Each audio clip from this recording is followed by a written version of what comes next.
बहुतेकांना प्रश्न पडत असतो की वाचन नेमकं कसं करावं. तर वाचनाच्या दोन पद्धती आहेत, एक स्किमिंग अँड स्कॅमिंग. तर स्किमिंग म्हणजे नेमकं काय, तर जेव्हा आपण पुस्तक वाचायला घेतो तर पुस्तकाचा जो टायटल असतो त्याला एक प्री अझम्पशन करून की या टायटलनुसार या पुस्तकात काय असू शकतं, या टायटलचा अर्थ काय आणि लेखकानं हा टायटल काय दिला आहे आणि लेखकाबद्दल अधिक माहिती काढून घ्यायची, जेणेकरून लेखकाचा कोणत्या गोष्टीवर जास्त भर आहे, त्याचा इंटरेस्ट एरिया काय आहे, तो लेखन करताना कोणत्या गोष्टीवर जास्त भर देतो, ज्यामुळे आपल्याला आधीच एक आयडिया येऊन जाते की या पुस्तकात नेमकं काय दिलं असावं, लेखकाचा कोणता इंटरेस्ट एरिया असावा.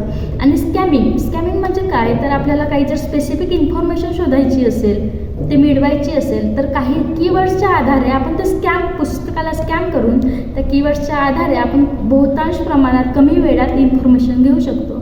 तर स्किमिंग अँड स्कॅमिंग ह्या दोन्ही उत्कृष्ट अशा पद्धती आहेत, जे आपण वाचन नेमकं कसं करावं यासाठी आपण वापरू शकतो.